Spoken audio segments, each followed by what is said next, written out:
Assalamualaikum warahmatullahi wabarakatuh. Alhamdulillahirabbil alamin wassalatu wassalamu ala asrofil anbiya'i wal mursalin Muhammadin wa ala alihi wa ashabihi ajmain.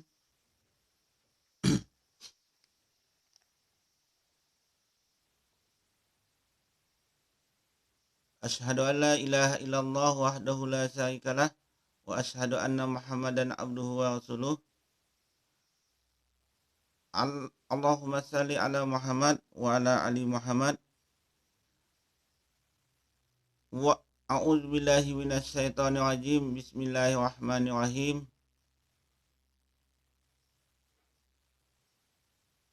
Wal asr innal insana lafi khusr illa alladziina aamanu wa 'amilus shalihat wa tawasaw bil haqq wa tawasaw bis sabr.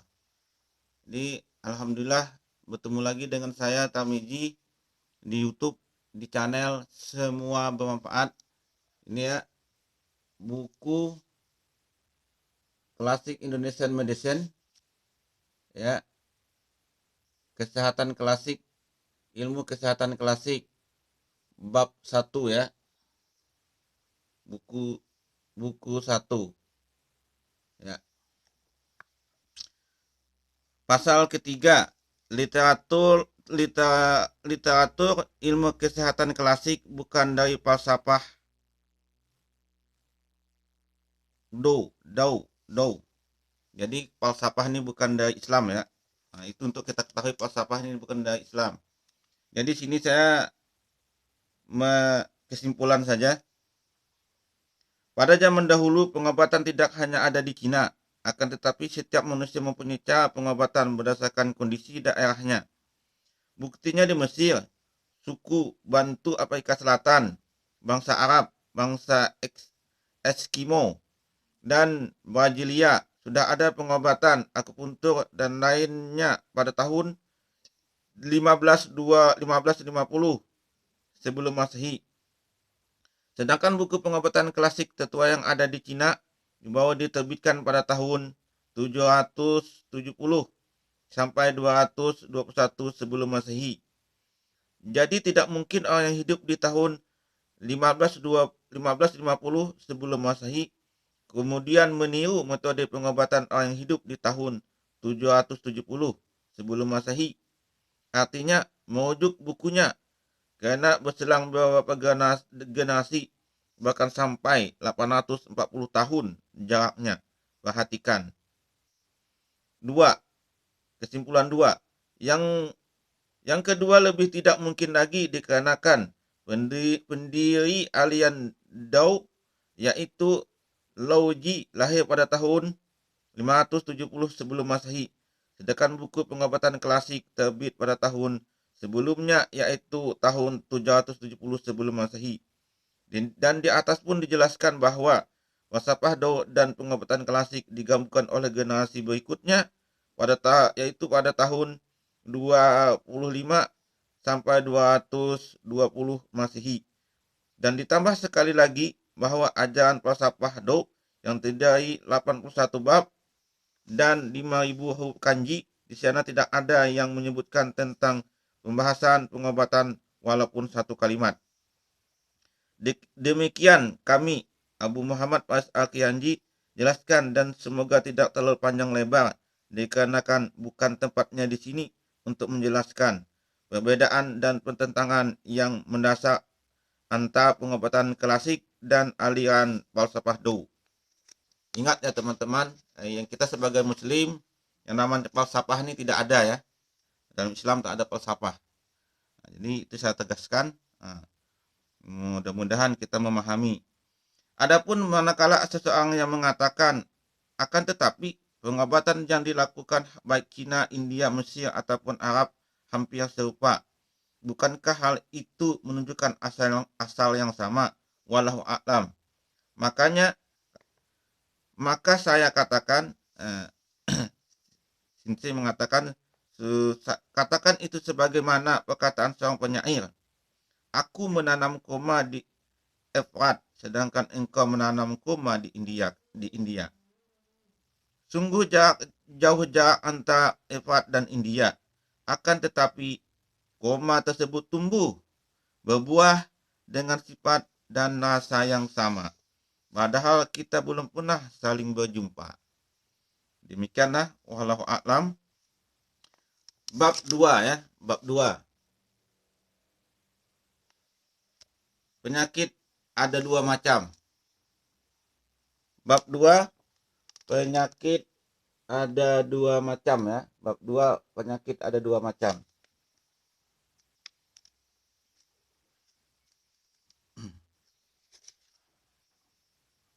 Ini cukup panjang. Semester 1 pasal 1 pembagian penyakit. Penyakit ada dua macam. Ini buku Sinse ini alhamdulillah cukup tipis bab 1 ini ya. Mudah-mudahan kita bisa memahami. Jadi saya berterima kasih kepada Sinse Abu Muhammad Pasha Al-Kiyanji.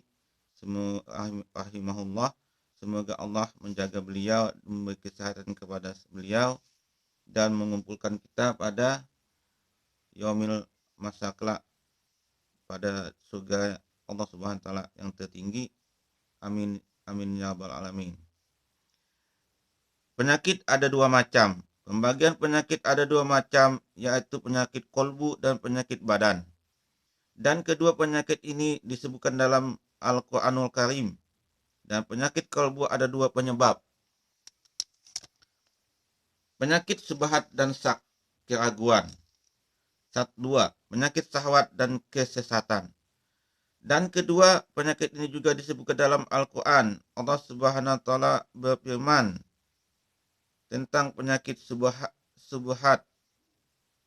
Fi qulubihim maradun fazadahumullahu marada. Di dalam kalbu mereka ada penyakit, lalu ditambah lagi oleh Allah penyakitnya. Al-Baqarah ayat 10. Dan Allah Subhanahu wa taala berfirman,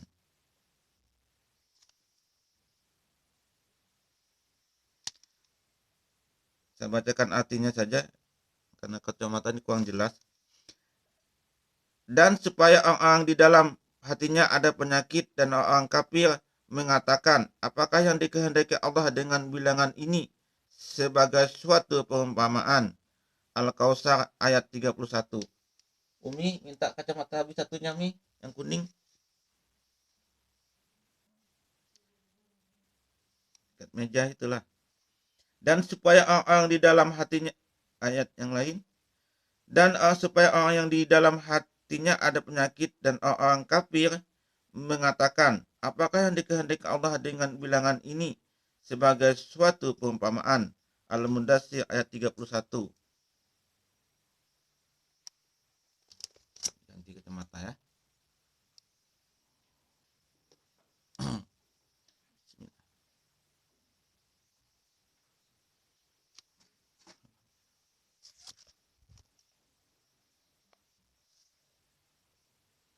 Dan Allah Subhanahu wa taala berfirman tentang orang yang diajak berhukum dengan Al-Qur'an dan As-Sunnah namun enggan dan menolaknya. Dan apabila mereka dipanggil kepada Allah dan Rasul-Nya agar Rasul menghukum mengadili di antara mereka, tiba-tiba sebagian dari mereka menolak untuk datang. Tetapi jika keputusan untuk kemaslahatan mereka datang kepada Rasul dengan patuh.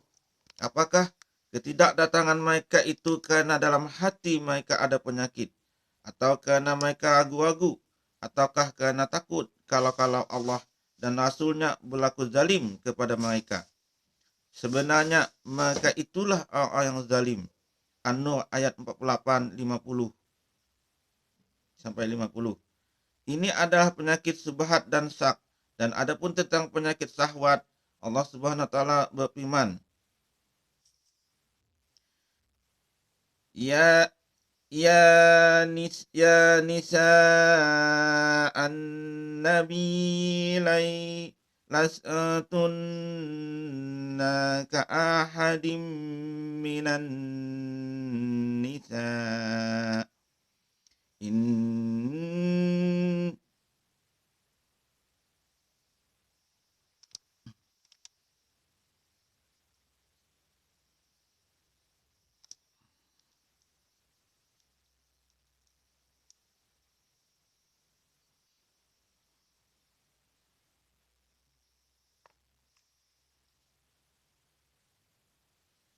Ini tak ini takai tunna fala tahda'na bil qawli fayatma alladhi fi qalbih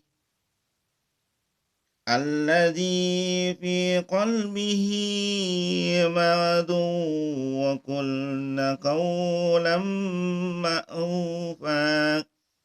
Wahai istri-istri Nabi, kamu sekalian tidaklah seperti wanita yang lain. Jika kamu bertakwa, maka janganlah kamu tunduk dalam berbicara sehingga berkeinginan orang yang ada penyakit dalam hatinya, dan ucapkanlah perkataan yang baik. Al-Ahzab ayat 32. Ini adalah penyakit syahwat jina, wallahu a'lam. Pasal 2. Penyakit kolbu dan pengobatannya. Adapun pengobatan kolbu, ia diserahkan kepada para rasul alaihi salam. Tidak ada jalan untuk mencapainya kecuali dari mereka. Sesungguhnya kebaikan kolbu adalah dengan mengenal Rabbnya, penciptanya, nama-namanya, sifat-sifatnya, perbuatan-perbuatannya, hukum-hukumnya, dan dengan lebih memilih keridaan dan cintanya, menghindari larangan-larangannya dan perkara-perkara yang dibencinya. Tidak ada kesehatan kolbu, tidak ada kehidupannya sama sekali, kecuali dengan cara itu, yang tidak dapat dicapai kecuali dari para rasul.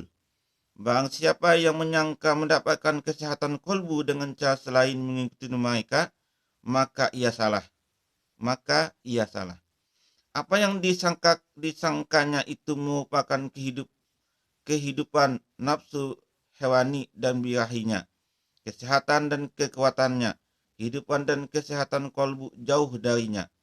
Barang siapa yang tidak membedakan antara dua hal ini, maka hendaklah ia menangisi kehidupan kolbunya, karena sesungguhnya kolbunya telah mati. Hendaklah ia menangisi cahaya kolbunya, karena sesungguhnya kolbunya telah tenggelam dalam kelautan kegelapan. Dalam mukadimah Qamusul Bida dijelaskan, not 9. Mukadimah Qamusul Bida karya As-Syekh Abu Ubaidah Mansur bin Hasan Abu Salman dan As-Syekh Abu Abdillah Ahmad bin Ismail As-Saukani dalam terjemahan Kamus Bid'ah menerbit Darul Falah. Umat di masa akhir-akhir ini tidak menjadi baik, melainkan karena apa-apa yang dengannya umat ini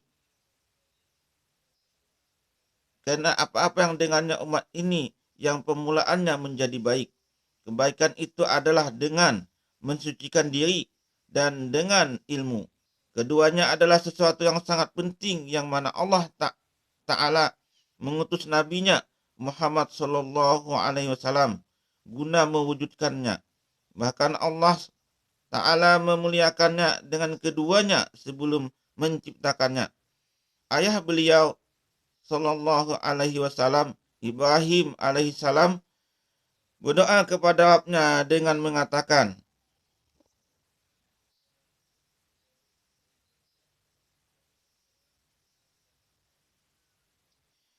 "Ya Tuhan kami, utuslah untuk mereka seseorang rasul dari kalangan mereka yang akan membacakan kepada mereka ayat-ayat Engkau dan mengajarkan kepada mereka Alkitab, Al-Quran, dan Al-Hikmah, As-Sunnah, serta mensucikan mereka. Sesungguhnya Engkaulah yang maha kuasa lagi maha bijaksana." Al-Baqarah ayat 129. Kemudian muncul ijabahnya yang tercermin di dalam berbagai ayat yang banyak jumlahnya dalam bentuk penganugerahan di antara firman Allah Ta'ala, "Sebagaimana kami telah menyempurnakan nikmat kami kepadamu, kami telah mengutus kepadamu rasul di antara kamu yang membacakan ayat kami kepada kamu dan mensucikan kamu dan mengajarkan kepadamu Alkitab dan Al-Hikmah, serta mengajarkan kepada kamu apa yang belum engkau ketahui." Al-Baqarah ayat 151.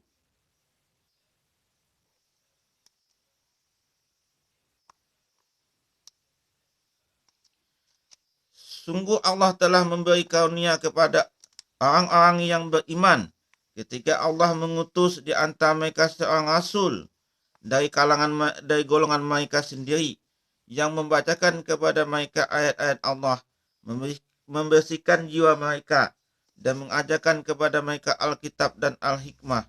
Dan sesungguhnya sebelum kedatangan Nabi itu mereka adalah benar-benar dalam kesesatan yang nyata. Ali Imran ayat 164. Dialah yang mengutus kepada kaum yang buta huruf seorang rasul di antara mereka yang membacakan ayat-ayatnya kepada mereka, mensucikan mereka dan mengajarkan mereka kitab dan hikmah as-sunnah. Dan sesungguhnya mereka sebelumnya benar-benar dalam kesesatan yang nyata. Al-Jumu'ah ayat 2.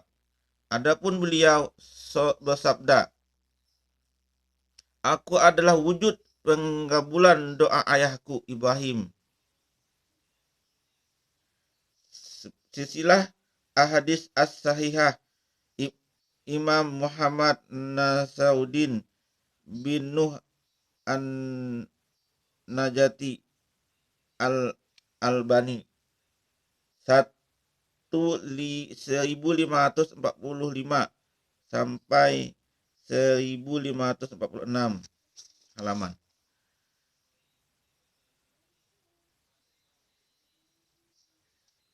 Maka ilmu dan pencucian jiwa ada dua hal yang penting yang diserukan kepada keduanya oleh Ibrahim alaihissalam dan Allah mengabulkannya. Akan tetapi dia mendahulukan pencucian jiwa daripada ilmu, karena jiwalah yang mendapatkan ilmu yang kemudian membawanya kepada pencucian diri. Ilmu datang dengan membawa buahnya.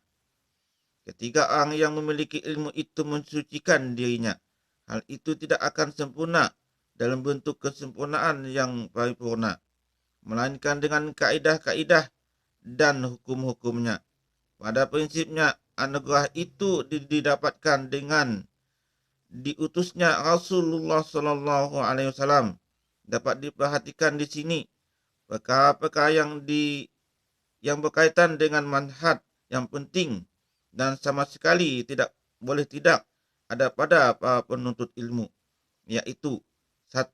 Dasar segala kebaikan adalah ilmu dan pensucian jiwa, dan dengan keduanya tertutuplah dasar segala keburukan. Segala keburukan yang sampai kepadanya adalah syahwat dan subhat. Yang dapat mencegah dan mengobati syahwat adalah pensucian jiwa. Sementara syahwat akan sirna lenyap dengan adanya ilmu. Di satu sisi, di sana ada kaitan yang sangat kuat antara syahwat dan subhat. Maka di sisi lain, di sana juga ada kaitan yang sangat kuat antara ilmu dan pensucian jiwa. 2. Seburuk-buruk kesesatan adalah perpaduan antara syahwat dan subhat. Oleh karena itu, Allah sebutkan ciri-ciri orang yang hidup sebelum diutusnya Nabi Shallallahu Alaihi Wasallam dan sebelum dia mensucikan jiwa mereka dengan ungkapan, dan sesungguhnya sebelum kedatangnya Nabi itu mereka adalah benar-benar dalam kesesatan yang nyata. Ali Imran ayat 164. Penyebabnya adalah adanya kejaliman dan kebodohan pada mereka. Maka dari tidak adanya pensucian jiwa muncul kezaliman, dan dari tidak adanya ilmu muncul kebodohan, dan perpaduan antara keduanya adalah kesesatan yang nyata. Maka kiranya sampai di sini saja pembahasannya. Adapun selanjutnya, silahkan merujuk pada para ahli ilmu untuk meneruskan poin-poin selanjutnya yang penuh dengan manfaat. Dan barang siapa berkehendak untuk pembahasan bab ini lebih luas, dan saya yakin semua manusia pasti membutuhkannya, maka silahkan merujuk kepada para ulama dan asatidz, karena mereka lah yang paling kompeten dalam bidang ini. Jadi alhamdulillah saya sampaikan bab pasal 1 pembagian penyakit. Bab 2, pasal 2, penyakit kalbu dan pengobatannya. Jadi hendaklah kita belajar kepada ustaz-ustaz yang bermanhaj salaf ya. Ini untuk mensucikan jiwa. Karena dengan Al-Qur'an dan hadis yang sahih dengan dalil yang kuat, maka jiwa-jiwa kita akan tenang ya. Jadi sampai di sini. Subhanakallahumma wa bihamdika asyhadu an la ilaha illa anta astaghfiruka wa atubu ilaih. Kepada Allah saya mohon ampun, yang benar daripada Allah, yang salah daripada kebodohan dan dari syaitan. Semoga Allah memberikan kepada saya kemudahan. Wabillahi taufik. Assalamualaikum warahmatullahi wabarakatuh.